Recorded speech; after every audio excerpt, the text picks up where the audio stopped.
My parents fired me from the family restaurant after 10 years because they said my younger brother deserved the business more than I did.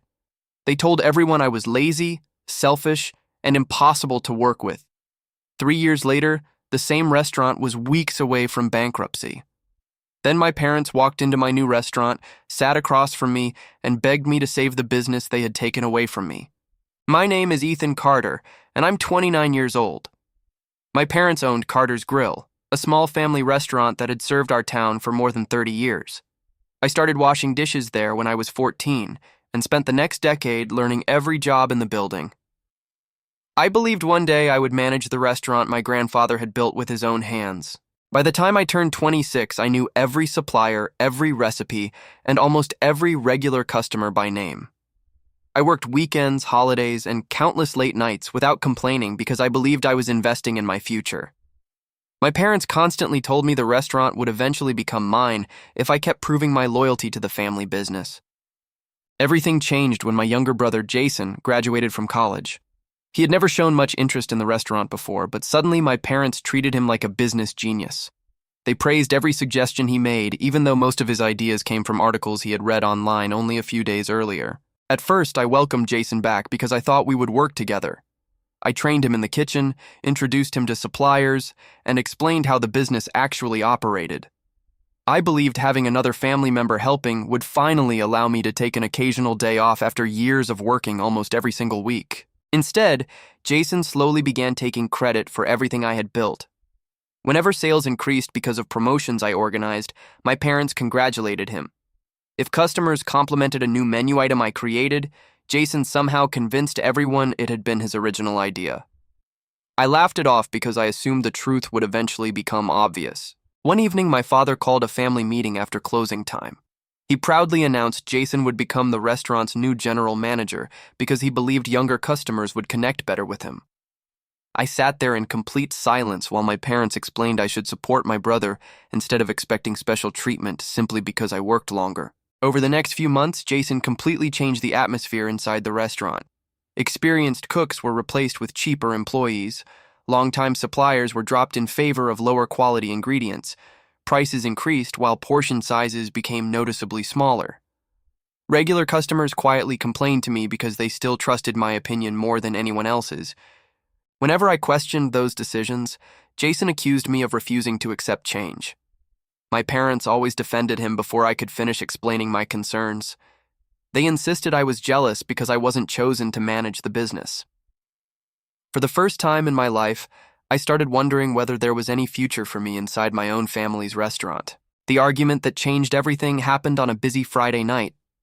Jason ignored my warning about serving food that had been prepared incorrectly earlier that afternoon.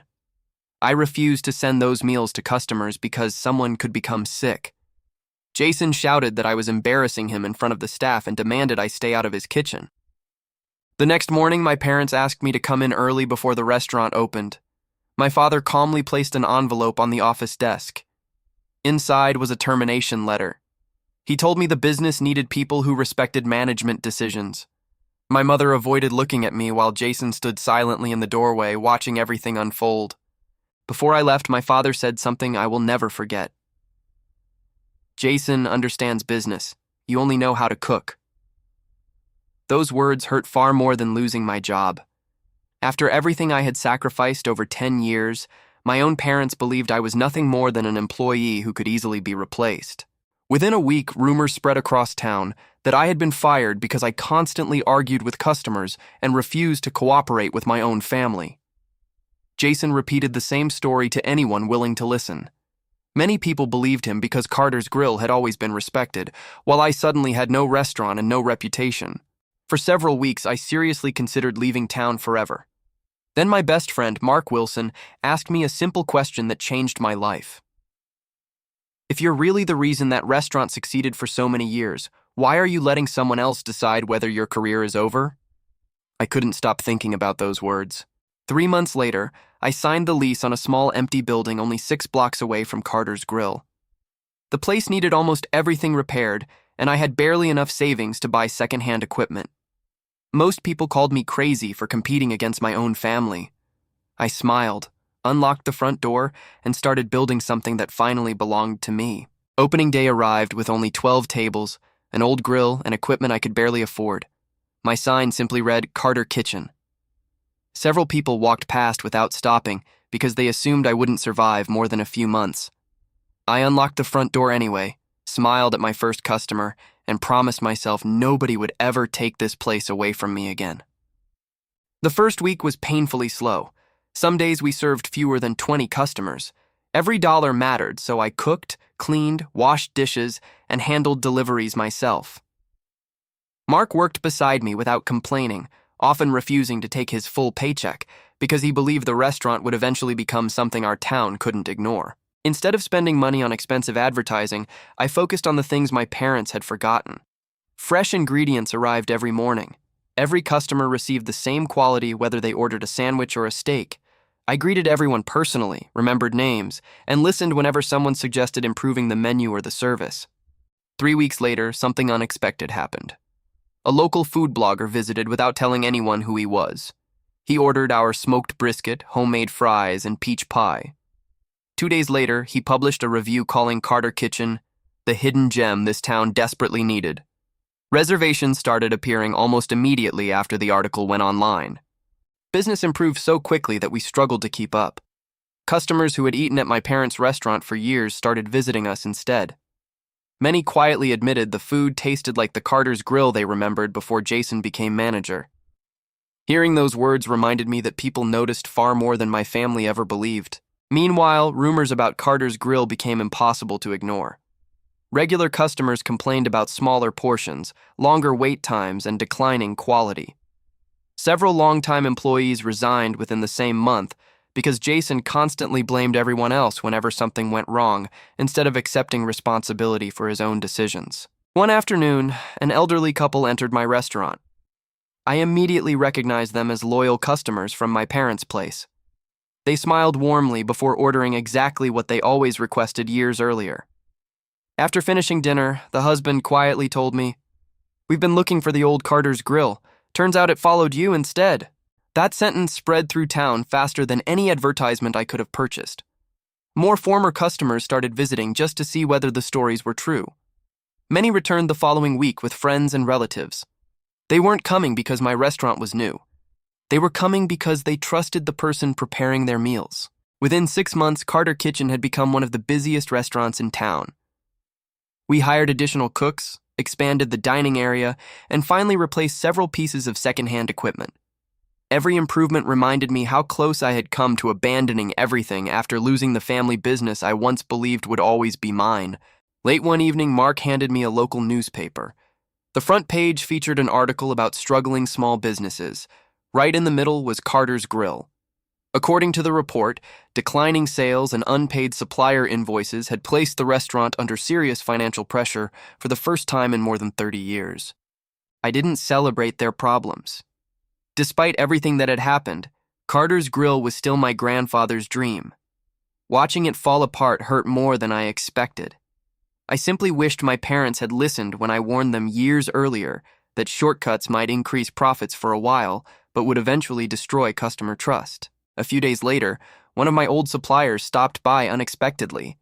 He admitted my parents had switched to cheaper vendors after firing me, but now many of those companies refused to extend additional credit because invoices remained unpaid.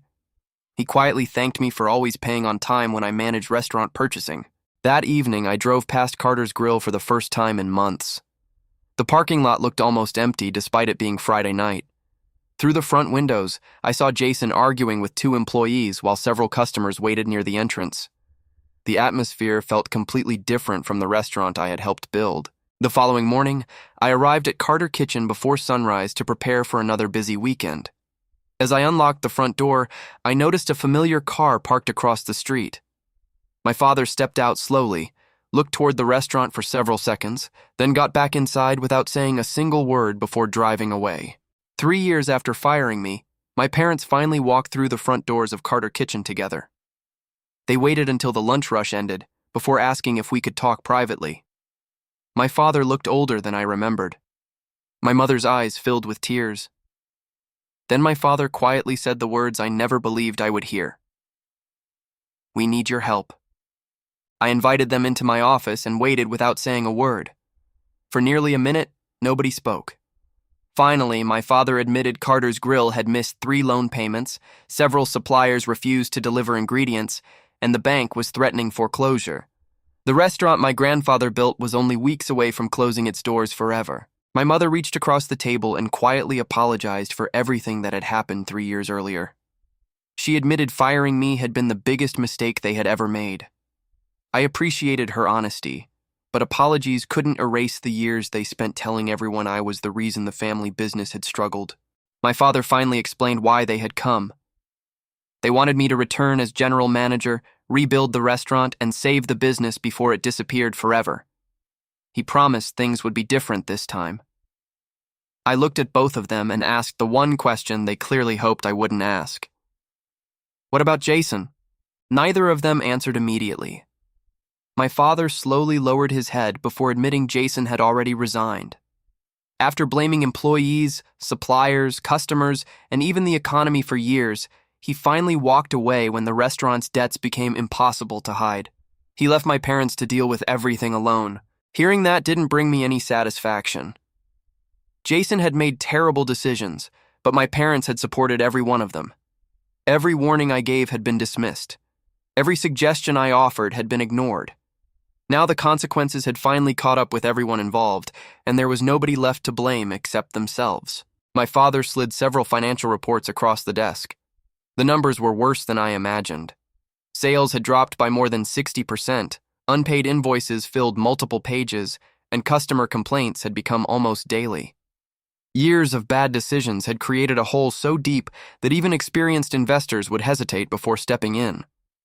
Then my mother quietly asked something that caught me completely off guard.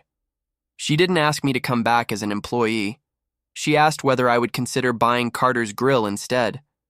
She admitted they could no longer save it themselves and believed the restaurant deserved one final chance under someone who truly understood it. I leaned back and stared at the old financial statements. Just 3 years earlier, they had told me I wasn't good enough to manage the restaurant. Now they wanted me to become its owner. Life had a strange way of bringing people back to the exact place where they believed they had all the power. Before giving any answer, I asked for one day to think. My parents quietly agreed and left the restaurant without arguing. As I watched them walk away, Mark entered the office carrying inventory reports. One look at my face was enough for him to realize something important had just happened. After hearing everything, Mark asked a question I hadn't considered. Do you want the restaurant, or do you only want to prove you could have saved it all along? I spent the rest of the evening thinking about those words. The answer would decide not only my future, but also my grandfather's legacy. That night, I drove to the old restaurant and parked across the street. The dining room was dark, the parking lot almost empty, and the familiar sign looked worn after years without proper maintenance. I remembered being 14 years old, dreaming that one day I would proudly unlock those same front doors as the owner. The next morning, I met with my accountant before opening Carter Kitchen. After reviewing the numbers, she surprised me by saying the purchase was financially possible. My restaurant had become successful enough to qualify for the necessary financing. For the first time, buying the family business wasn't just an emotional decision, it was a realistic one. When I called my parents that afternoon, I agreed to meet them again, but under one condition. Every conversation would happen with lawyers present, and every agreement would be written down before anyone signed anything.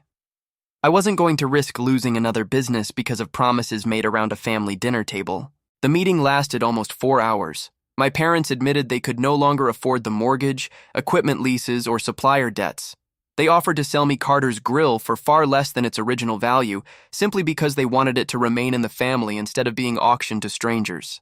Just before the contracts were prepared, the conference room door suddenly opened. Jason walked inside without warning. He looked around the table, realized exactly what was happening, and immediately said the last words I expected to hear. You can't sell him the restaurant, because half of it legally belongs to me. The room fell silent. My lawyer calmly asked Jason to explain what he meant. Jason proudly placed a folder on the table containing documents my parents had signed nearly 2 years earlier. According to the paperwork, they had transferred 50% of Carter's Grill to him.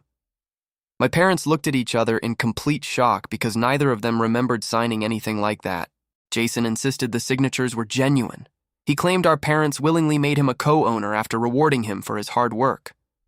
My father grabbed the documents with trembling hands and quietly admitted the signatures looked authentic. Then he looked directly at Jason and asked why he had never mentioned becoming half-owner of the restaurant. Jason shrugged and claimed there had never been a reason to tell anyone. Since he had managed the restaurant, he believed ownership was only a formality. He smiled confidently and announced that without his approval, no sale could happen. For the first time since entering the meeting, he looked completely certain he had regained control. My lawyer carefully examined every page before asking one simple question. Where are the original documents? Jason froze for a moment before explaining they had been stored inside his apartment. My lawyer quietly smiled because property transfers involving businesses in our state also required official registration with the county clerk. While Jason continued arguing, my lawyer opened his laptop and accessed the public business registry. Everyone watched the screen in silence. Carter's Grill still listed only my father and mother as legal owners. Jason's name appeared nowhere in the official records. His confident smile slowly disappeared as the lawyer turned the monitor toward the entire room. Jason immediately claimed the government database simply hadn't been updated yet. My lawyer calmly shook his head and explained that ownership transfers became legally effective only after registration. Until then, signed papers alone changed nothing. My parents still owned the restaurant, meaning they were completely free to sell it without Jason's permission. Believing he was cornered, Jason suddenly admitted something none of us expected. He confessed he had intentionally delayed filing the paperwork because he wanted full control only after the restaurant became profitable again. He never imagined my parents would decide to sell before he completed the registration process. My mother stared at him in disbelief. She quietly asked whether he had hidden those documents for 2 years without telling anyone. Jason nodded before realizing what he had just admitted. The room became painfully quiet. Even my father, who had defended him for years, could no longer find a single excuse for his actions. My father slowly pushed the unsigned sale contract toward me.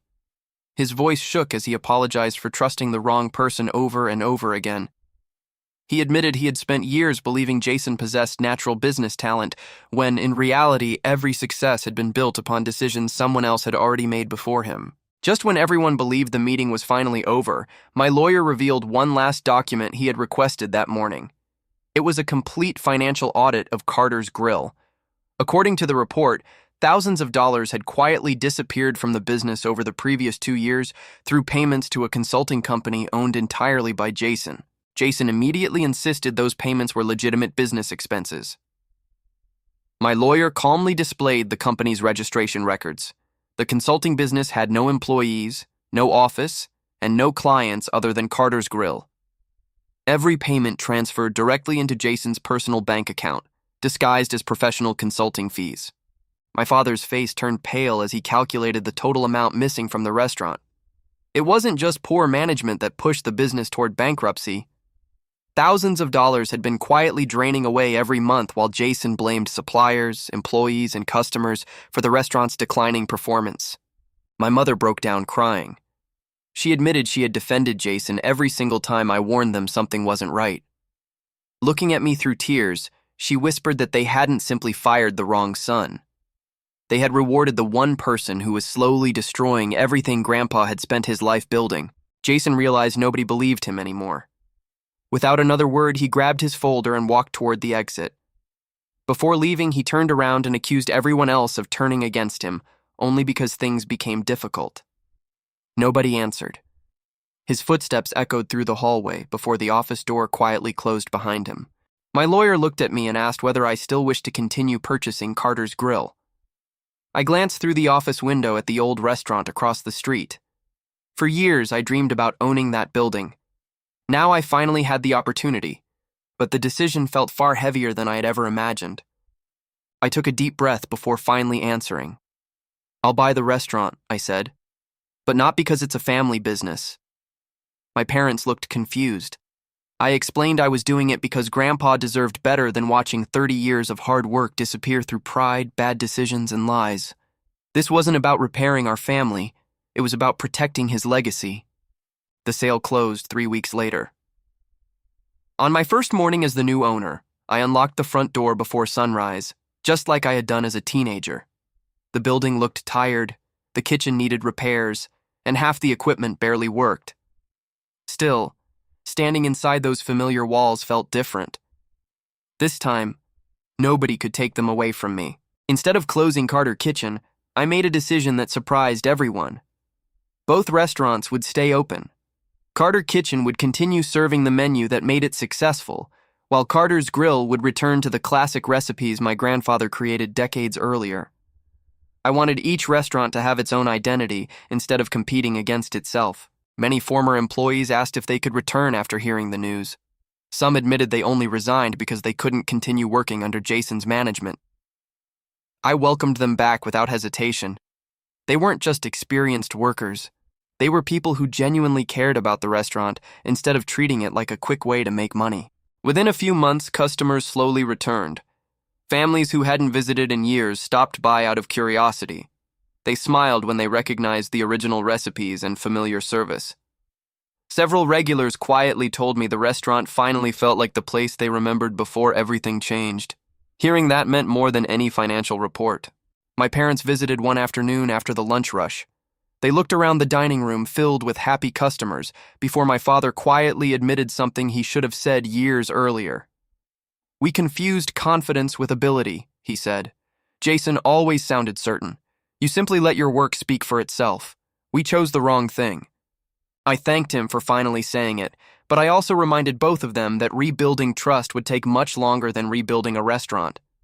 They nodded without arguing. For the first time in years, nobody tried defending old decisions or shifting responsibility. They accepted the consequences instead of searching for another excuse. Several months later, Jason unexpectedly walked into Carter's Grill during a quiet afternoon. He looked nothing like the confident manager who once fired employees without hesitation. He asked if we could talk privately. I agreed, mostly because I wanted to hear what he had to say after everything that had happened. Jason admitted he had spent months blaming everyone except himself. Only after losing the restaurant did he finally realize how much work had happened behind the scenes before he ever became manager. He apologized for taking credit for ideas that were never his, and for convincing our parents I was standing in his way instead of supporting him. I told him I accepted the apology, but forgiveness didn't mean pretending the past never happened. Actions always have consequences. If he truly wanted to change, he would have to prove it over time instead of expecting one conversation to erase years of selfish decisions. He quietly agreed before leaving without asking for anything else. A year after purchasing Carter's Grill, both restaurants were profitable. We sponsored local events, hired young cooks from the community, and even started a scholarship honoring my grandfather's name. Watching new employees build careers inside the business reminded me why I fell in love with the restaurant industry in the first place. People often asked whether I regretted opening Carter Kitchen instead of finding another job after being fired. My answer never changed. Losing the family restaurant forced me to build something nobody could ever take away again. Without that painful moment, I might never have discovered what I was actually capable of accomplishing. Looking back, my parents didn't destroy my future when they fired me. They accidentally gave me the opportunity to create one on my own terms. Their decision hurt more than anything I had experienced, but it also pushed me toward a life I would never have chosen if everything had gone according to their original plan. Sometimes I still unlock the front doors of Carter's Grill before sunrise and remember the frightened young man carrying a termination letter out of that same building. If I could speak to him today, I'd tell him not to waste energy proving people wrong. Spend it building something so strong that success becomes the only answer they need. The greatest lesson I learned wasn't about business or money, it was about self-worth. Never let someone else's opinion decide your future, even if that opinion comes from your own family. The people who underestimate you today may become the very same people asking for your help tomorrow.